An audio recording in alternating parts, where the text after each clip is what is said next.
우리가 세상을 살다 보면 어떤 중요한 순간이 있죠. 예기치 않은 어떤 일이 일어날 수가 있습니다. 어떤 일이 일어났을 때 대부분의 사람들은 자신의 입장을 변호하는 말을 합니다. 우리의 생각이 있죠. 왜 이런 일이 일어났고 이랬기 때문에 내가 이렇게 말했고 이렇게 행동했다라고 스스로 자신을 변호하게 됩니다. 어떻게 생각해보면 이런 모습은 너무나 당연하죠. 여러분, 그런데 우리는 그리스도인이죠. 하나님을 믿는 사람입니다. 우리의 생각이 있고 우리 행동하는 바, 어떤 지향하는 것이 있지만 그것보다 중요한 것은 하나님의 말씀이겠죠. 주님께서 나에게 뭐라고 말씀하시고 어떻게 행동하고 무엇을 지향하며 살기를 원하시는지 우리는 정말 그 점을 중요시 여기고 우리가 살아가야 될 것입니다. 오늘 본문에 나오는 이 사울이라고 하는 사람은 이스라엘의 초대 왕입니다. 사울이 이스라엘의 초대 왕으로 처음에 뽑혔을 때 사울은 짐 보따리들 사이에 숨을 만큼 부끄러워하는 사람이었죠. 하지만 왕이 된 사울은 달라집니다. 무엇보다 사람들 앞에서 그리고 하나님 앞에서의 태도가 달라지죠. 그는 몹시 교만해집니다. 사무엘상 13장은 사울이 이스라엘의 왕이 된 지 2년째 되는 해 일어난 일을 다루고 있습니다. 사울의 나이 40세였습니다. 블레셋 군대는 강력했고 사울은 이스라엘의 왕으로서 뭔가를 이스라엘 백성들에게 보여줘야 될 그런 시점에 이르렀습니다. 그렇게 해야 자신의 왕권을 보다 강력하게 만들 수 있고 백성들 앞에서 자신 이스라엘의 왕이자 리더라고 하는 것을 분명히 어필할 수 있었기 때문에 지금 이 순간이 사울에게는 너무나 중요했습니다. 그런데 여러분, 오늘 이 본문에 보면 상황이 아주 급박하게 돌아갑니다. 사무엘상 13장 말씀에 의하면 이스라엘의 군인은 3,000명이었습니다. 반면에 블레셋의 군대는요, 병거가 3만, 마병이 6,000명이었고 군대는 해변에 모래같이 많았다라고 말씀합니다. 여러분, 강력한 블레셋 군대가 점점 다가오자 이스라엘 사람들이 어떻게 반응하고 있습니까? 자, 오늘 말씀 가운데에서 6절과 7절, 사무엘상 13장 6절과 7절에 보면 이렇게 말씀합니다. 이스라엘 사람들이 위급함을 보고 절박하여 굴과 숲을과 바위 틈과 은밀한 곳과 웅덩이에 어떻게 한다고요? 숨으며. 그리고 7절에 보면 이렇게 말씀합니다. 어떤 히브리 사람들은 요단을 건너 각각 길앗 땅으로 어떻게 한다고요? 가되. 그리고 사울은 아직 길갈에 있고 그를 따른 모든 백성은 어떻게 했습니까? 떨더라. 세 가지 유형이 나타나죠. 군대가 점점 가까이 오자 이스라엘 사람들은요 숨었습니다. 그리고 또 어떻게 했습니까? 각각 길앗 땅으로 도망갔지요. 또 하나는 어떤 모습입니까? 사울 옆에 군대들이 모여 있지만 이 사람들 군인들조차 두려움에 떨었다라고 말씀합니다. 여러분, 그 모습을 사울이 보고 있었죠. 그래서 그가 어떻게 행동합니까? 자, 8절과 9절입니다. 사울은 사무엘이 정한 기한대로 이레 동안을 기다렸으나 사무엘이 길갈로 오지 아니하매 백성이 사울에게서 흩어지는지라 사울이 이르되 번제 화목제물 이리로 가져오라 하여 번제를 드렸더니, 자, 선지자 사무엘이 사울 왕에게 말하기를 7일 동안 기다리라, 길갈에서 내가 7일 동안 기다려라, 이렇게 말한 것으로 보입니다. 그래서 7일 동안 사울은 길갈에서 군사들과 함께 기다리죠. 그런데 약속한 7일이 지났는데 사무엘 선지자가 길갈에 오지 않았습니다. 자, 선지자 사무엘이 오지 않자 백성들이 동요합니다. 사울에게서 백성들이 떠나가기 시작하죠. 여러분, 사울 왕이 처음에 왕이 된 다음에 가장 먼저 치른 전쟁이 암몬과의 전쟁이었습니다. 암몬과의 전쟁에서 사울 왕이 승리하죠. 큰 승리를 거둡니다. 그래서 사울 왕은 그때 왕의 입지를 다져 나갈 수가 있었죠. 그런데 사울 왕에게는 또 하나 넘어야 될 산이 있었는데 그것이 무엇인가 하면 블레셋입니다. 블레셋과의 전쟁, 피할 수 없는 이 전쟁에서 반드시 승리해야만 했죠. 그런데 상대가 너무 강력했습니다. 그래서 사울 왕의 마음은 초조합니다. 기다리던 사무엘 선지자가 정해진 기일에 오지 않자 사울 왕이 어떻게 합니까? 사울 왕이 직접 번제를 드립니다. 급한 마음 때문에 하지 않아야 될 일을 하고 말았죠. 전쟁을 앞두고 번제를 드리는 일은 왕이 하는 일이 아니라 제사장이 하는 일이었습니다. 하지만 사울 왕은 조급한 마음을 가지고 직접 번제를 드렸죠. 여러분, 그런데요, 조급한 마음으로 번제를 드렸지만 그보다 근원적인 문제가 있습니다. 어떤 문제입니까? 사울 왕은요, 그 마음이 교만해졌다 하는데 가장 큰 문제가 있습니다. 이전에 이 사울이라고 하는 사람은 사람들 앞에서 부끄러워했지요. 그리고 함부로 행동하지 않았습니다. 그런데 권력의 맛을 보고 백성들이 군림하고자 하는 마음이 그의 마음 가운데, 행동 가운데 나타나게 되었다고 하는 것입니다. 나아가서 하나님께 정해놓은 율법을 가볍게 생각하고 자신이 직접 번제를 드리게 되죠. 문제는 사울이 번제를 드린 이후에 일어나게 됩니다. 자, 10절에서 12절까지의 말씀을 보겠습니다.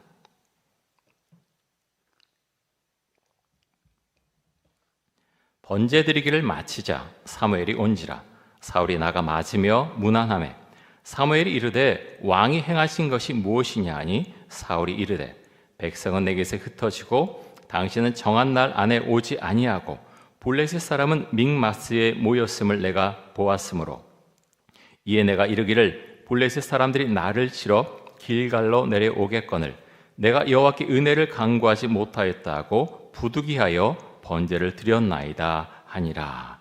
자, 사울이 번제를 드리니까 그것이 끝나자마자 사무엘 선지자가 왔습니다. 여러분, 그런데 이 사울은요, 이때까지만 해도 사태의 심각성을 전혀 깨닫지 못합니다. 번제 한번 드린 것, 뭐가 그게 큰 문제인가? 라는 생각을 마음속에 갖고 있었죠. 그래서 사울은 사무엘이 오자 아주 반갑게 맞이합니다. 그런데요, 사무엘은 사울을 반갑게 대하지 않습니다.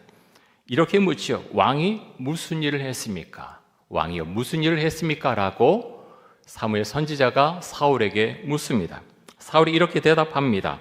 백성은 내게서 흩어지고 당신은 정한 날에 오지 않고 블레셋 군대는 믹마스에 모여서 우리를 공격하려고 하고 그래서 부득이해서 어쩔 수 없이 내가 번제를 드렸다라고 말합니다.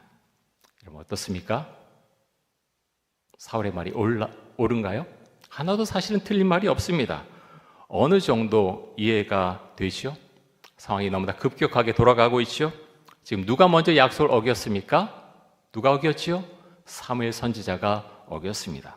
그런데요, 사무엘 선지자가 이렇게 말합니다. 사울 왕에게 왕이 망령되이 행했다. 왕이 망령되이 행했습니다. 라고 말합니다. 저는 이 본문을 묵상하면서 사울 왕의 행동과 답변을 보면서 나는 이런 행동을 하지 않았나 하는 생각을 하게 되었습니다.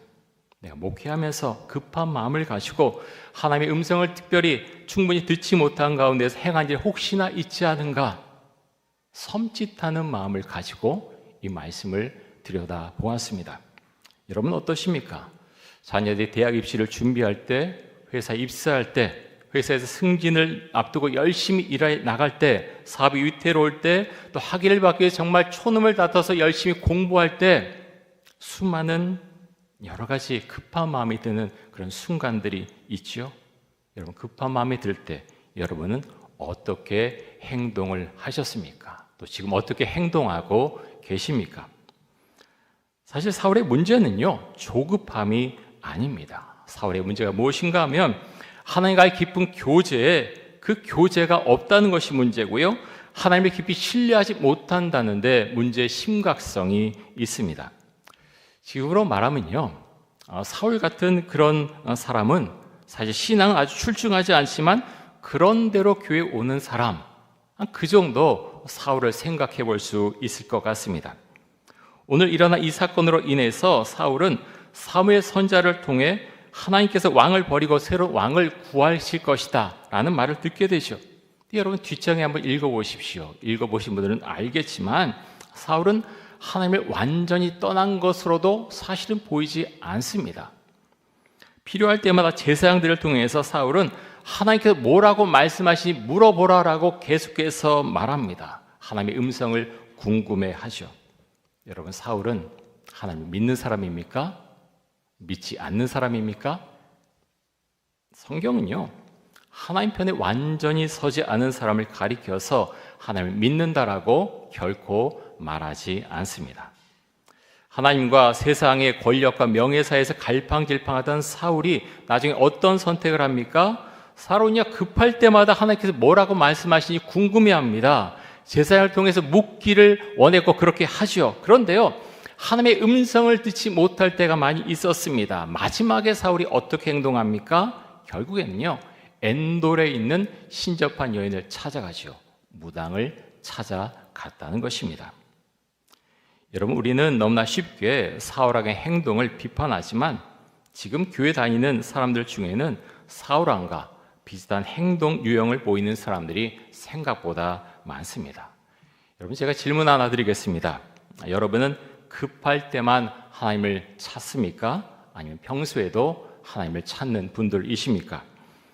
여러분은 정말 급한 순간에도 내 마음대로 행동하지 않고 기도하면서 하나님의 음성을 기다리십니까? 아니면 답답해서 조금 기도하다가 하나님의 응답을 기다리지 않고 내 마음대로 행동하는 분이십니까? 사울왕은 사무엘에게 내가 어쩔 수 없이 내가 부득이해서 번제를 드렸다 이렇게 말합니다. 많은 사람들이 하나님께서 싫어하실 것을 뻔히 알면서도 하지 않아야 될 말을 하고 하지 않아야 될 행동을 하고 그리고 나중에 변명하죠. 자기 변명을 합니다. 내가 부득이해서 내가 어쩔 수 없어서 이렇게 했다라고 말하는 경우가 생각보다 많습니다. 잘못을 하고 나서 나중에 내가 이런 상황으로 인해서 이랬다고 나를 이해해 달라고 하나님께 그렇게 말씀드리지는 않습니까? 사울 왕이 번제를 드리는 모습은 그가 가진 교만한 모습에서 나온 것이면서 하나님을 완전히 신뢰하지 못하는 마음에서 나온 행동이었죠. 여러분, 그런데요, 이스라엘의 역사를 보면 이스라엘 군대가 강력해서 전쟁에서 승리한 경우는 그렇게 많지 않습니다. 이스라엘의 전쟁은요, 철저하게 하나님께 달려 있었습니다.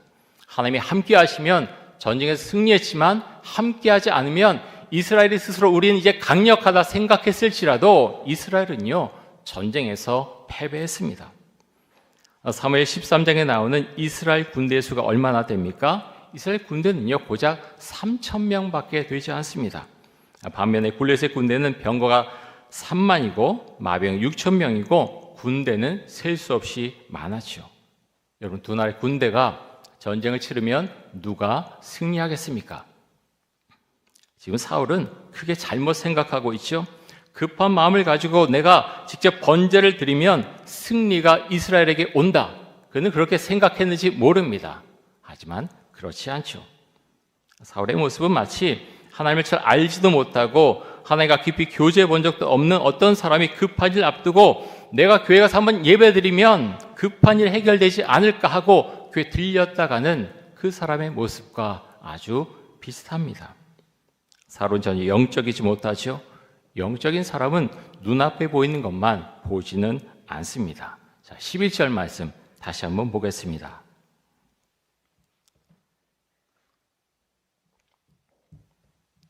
우리 11절 같이 한번 읽습니다. 사무엘이 이르되 왕이 행하신 것이 무엇이냐 하니 사울이 이르되 백성은 내게서 흩어지고 당신은 정한 날 안에 오지 아니하고 블레셋 사람은 믹마스에 모였음을 내가 보았으므로. 자, 마지막에 뭐라 그랬죠? 내가 보았으므로. 사울은요, 틀리게 본 것 없습니다. 다 봤죠. 그가 말한 거 다 맞습니다. 그런데 사울이 보지 못한 것이 있습니다. 무엇을 보지 못했습니까? 그는 하나님을 바라봐야 되는데 하나님을 바라보지 않았습니다. 이스라엘의 진정한 왕이 누구십니까? 하나님이시죠. 근데 그는 잊고 있어요. 왕이 된 지 2년밖에 되지 않았는데 이스라엘의 왕이 하나님이심을 그는 잊고 있었다는 것입니다. 내가 왕이야 라고 그는 스스로 생각하고 왕의 힘을 길러나가려고 그는 생각하고 있었다는 것이죠. 무엇을 바라보니 하느냐 하는 것을 그 사람이 가지고 있는 세계관이라고 합니다. 여러분, 우리는 기독교적 세계관을 갖고 있죠. 우리 똑같이 세상을 살아가지만 우리는 말씀에 근거해서 말씀에 비춰서 세상에 일어나는 여러 일들을 보고 판단을 하게 됩니다. 오늘 말씀에 보면요, 사울은 하나님을 바라보지 않습니다. 현실에 완전히 매몰되어 있죠. 사랑하는 성도 여러분, 여러분은 무엇을 바라보면서 살고 있습니까? 여러분 살아가면서 하나님을 얼마나 바라보십니까? 여러분 살아가면서 그리스도의 십자가를 얼마나 바라보십니까? 급한 일이 일어났을 때 여러분 무엇을 바라보십니까? 현실에 매몰되어 살아가고 있습니까? 아니면 하나님을 바라봅니까? 그리스도의 십자가를 바라보십니까? 현실적인 변명을 하는 사울에게 사무엘이 이렇게 말합니다. 자, 13절과 14절 말씀을 보겠습니다.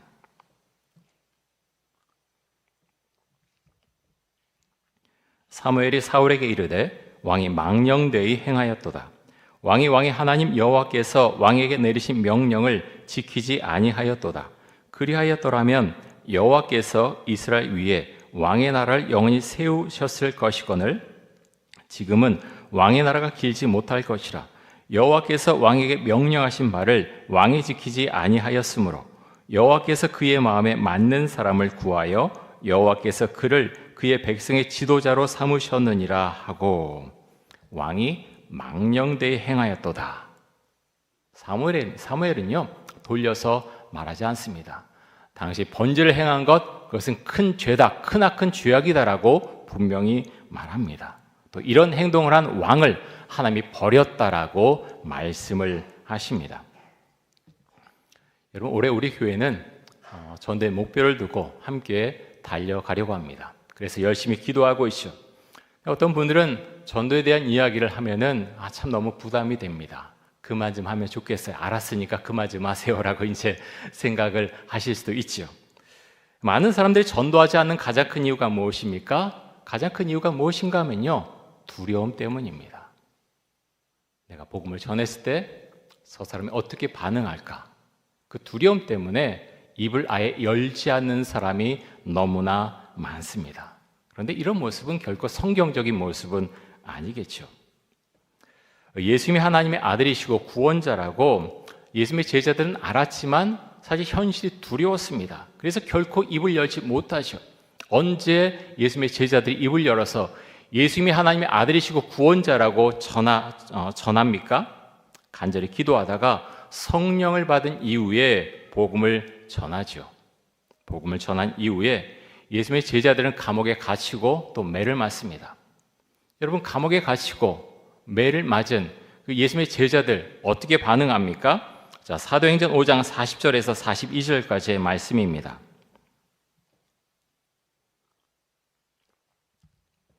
우리 같이 한번 읽겠습니다. 그들이 옳게 여겨 사도들을 불러들여 채찍질하며 예수의 이름으로 말하는 것을 금하고 놓으니 사도들은 그 이름을 위하여 능욕받는 일에 합당한 자로 여기심을 기뻐하면서 공회 앞을 떠나니라. 그들이 날마다 성전에 있든지 집에 있든지 예수는 그리스도라고 가르치기와 전도하기를 그치지 아니하니라. 아멘. 자, 매 맞고 나오고 감옥에 있다 나왔는데 이들이 어떻게 했습니까? 내가 다시는 예수를 전하지 않을 거야 그랬습니까? 그게 아니라요, 기뻐했다 그랬습니다. 기뻐했다. 세상 사람이 볼 때는요, 제정신 아니에요. 아니 감옥에 갇히고 매 맞고 나왔는데 기뻐했다고요? 그런데요, 이것이 성령께 주시는 마음이었다는 거예요. 마음속에 기쁨이 있었어요. 내가 감옥에 갇히고 매를 맞았지만 내가 드디어 예수를 전했다 라는 기쁨이 이 사람들의 마음 가운데 충만하게 임했다고 하는 것입니다. 사랑하는 성도 여러분, 우리나라에 복음 전하면 감옥에 갇힙니까? 우리나라에 복음 전하면 매 맞나요? 이것만 생각해도 우리는 이 사도들보다 엄청나게 좋은 환경 가운데서 신앙생활을 하고 있습니다. 문제는요, 두려움입니다. 전도하는 것에 대한 두려움을 떨쳐내리면 어떻게 해야 됩니까? 다른 방법이 없지요. 기도하는 것입니다. 기도하고 성령 세례를 받고 성령 충만해야 되는 것이죠. 그리고 직접 전도해 봐야 됩니다. 그렇게 전도할 때 우리는 두려움에서 벗어날 수 있습니다. 그래서 여러분 우리가 지금 뭐 하고 있습니까? 생명책 다 받으셨죠? 생명책에 전도 대상자를 적어놓고 매일 간절하게 기도하는 때, 그때가 지금의 시기입니다. 그런데 여러분 우리는 혼자가 아닙니다. 그래서 더 감사하죠.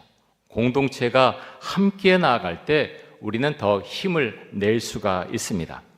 사랑하는 성도 여러분, 사울처럼 부득이함으로 변명하지 않는 신앙을 달라고 우리가 간절히 기도할 수 있기를 원합니다.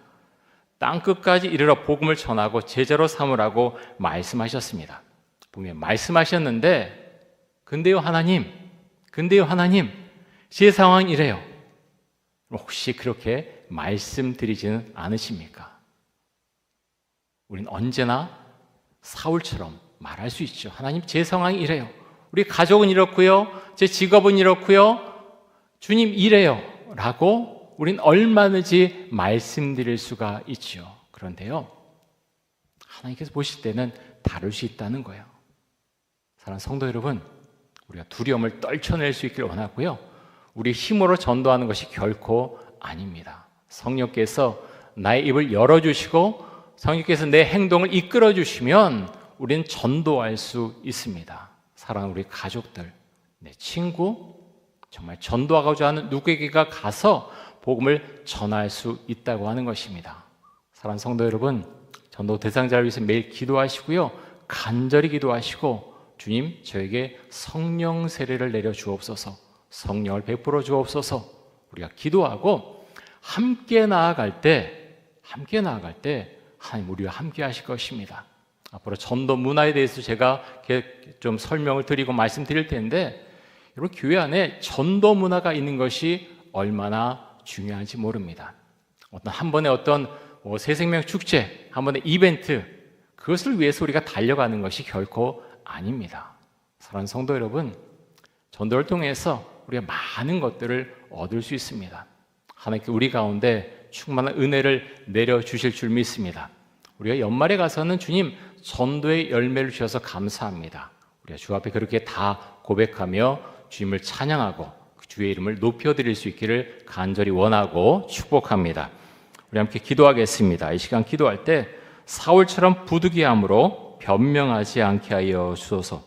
하나님의 말씀을 가볍게 생각하지 않고 주신 말씀에 순종하게 하여 주소서. 전도 대상자 이름을 생명책에 적고 전도 대상자를 위해 기도하고 전도하게 하소서. 전도의 열매를 맺게 하여 주소서. 우리 함께 통성으로 기도하겠습니다. 사랑해 주님 감사합니다. 사울은 자신의 상황을 하나님 아버지 주 앞에 그렇게 말씀을 드립니다. 하나님 아버지요, 하지만 그것은 변명이었고 하나님을 바라보지 않았기 때문에 그는 수없이 많은 말들을 했지만 결국은 실패했습니다. 하나님 아버지, 우린 정말 하나님을 바라보고 있습니까? 수많은 상황과 역경과 어려움 가운데에서 우리 성도들 하나님 주를 의지해서 살아가고 있습니다. 하나님 아버지요, 우리에게 힘을 주시고 용기와 믿음을 주시기를 간절히 원합니다. 하나님 아버지요, 내가 부득이함으로 내가 어쩔 수 없어서 이렇게 했다고 우리도 사울처럼 그렇게 주 앞에 말하면서 살고 있지는 않습니까? 하나님 아버지요, 나에게 말씀하신 것 그 말씀에 순종할 수 있게 원하고 주 앞에 엎드려서 사울처럼 교만한 마음을 가는 것이 아니라 주 앞에 엎드려 기도하며 성령 충만한 가운데에서 복음을 전하며 전도할 수 있기를 간절히 원합니다. 주님 감사합니다. 감사합니다. 하나님, 우리 성도들 가운데 함께 하시고 주의 성령을 내려주시고 성령 충만한 가운데에서 우리 공동체가 함께 나아갈 수 있도록 주님 힘주시고 은혜를 더하여 주옵소서. 주님 감사합니다. 교회 가운데 함께 하시고 하나님 믿음을 가지고서 하나님 복음을 전하며 하나님 제자를 삼으라고 말씀하셨사오니 우리가 제자가 먼저 되고 제자로 삼을 수 있도록 주 은총과 사랑을 베풀어 주옵소서.